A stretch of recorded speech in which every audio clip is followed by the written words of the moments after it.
En el ejercicio 1 me dice que un bote de 100 kilos, bueno, y de tanta longitud se encuentra en reposo en el lago, a 10 metros de la tierra, como se muestra el dibujo. En el extremo más alejado está sentada una muchacha de 50 kilos y ella camina, o sea, primero está en reposo y después ella camina hacia el otro extremo del bote donde se detiene. ¿A qué distancia se encuentra el bote entonces cuando se volvió a detener?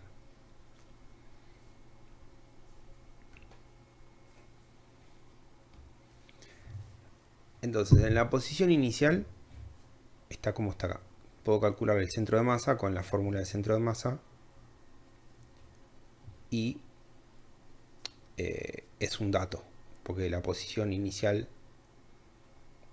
de la chica y del bote es dato. El sistema de estudio va a ser, bajo estudio va a ser el bote más la muchacha. El marco de referencia va a ser la Tierra. El sistema coordenado lo puedo poner ahí.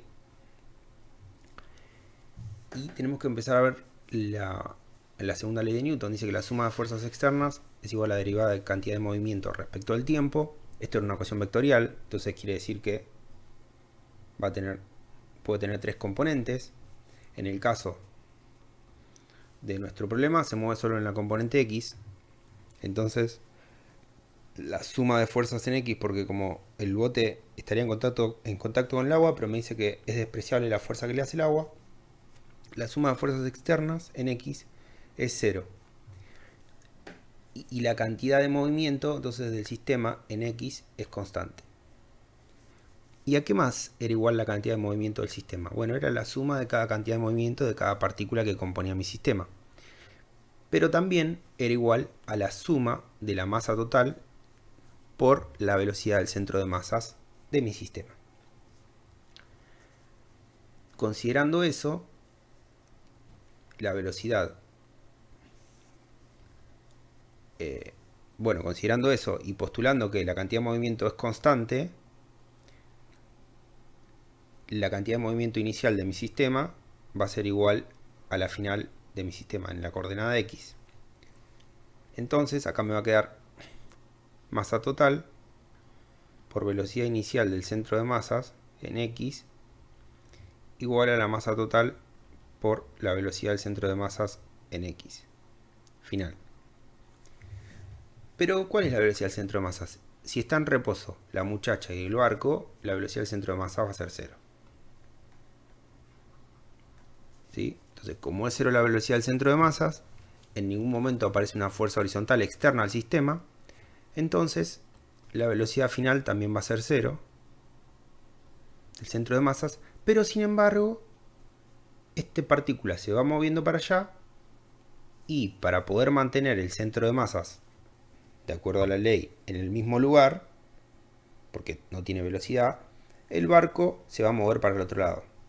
Esto lo pueden ver si tratan de caminar arriba de un barco livianito, se van a dar cuenta que o una canoa, se van a dar cuenta que cuando uno se mueve para adelante, el barco o la canoa se mueve para el otro lado.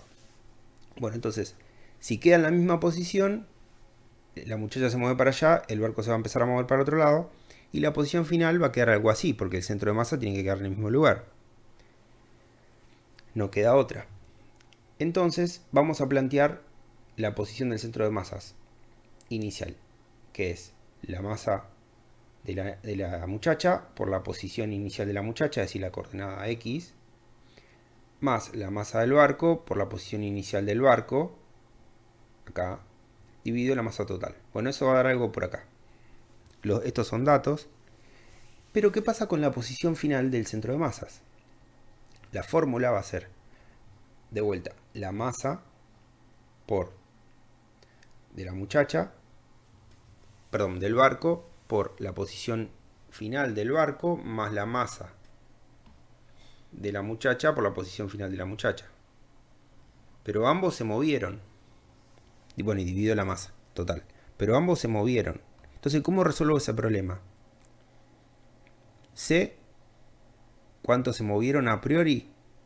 No, pero ¿qué sé? Conozco que la posición final del barco, es decir, era 1 el barco, la posición del barco menos la muchacha, como llegó al otro extremo, y el barco mide 8 metros, esta es la posición x2 final. Como mide 8 metros y llegó al otro extremo, esta diferencia no queda otra que ser 4 metros. Vamos a escribirlo bien. Ahí está, 4 metros. Bueno, y con estas ecuaciones pueden resolver. Y bueno, y sabiendo que si la velocidad fue nula del centro de masa en todo el momento, eso quiere decir, por supuesto, que la posición del centro de masas inicial es igual a la posición del centro de masa final, como ya lo dijimos. Bueno, entonces resolviendo esto se puede encontrar la coordenada x, perdón, x2 final, esta es x1, que es la distancia que queda de la orilla.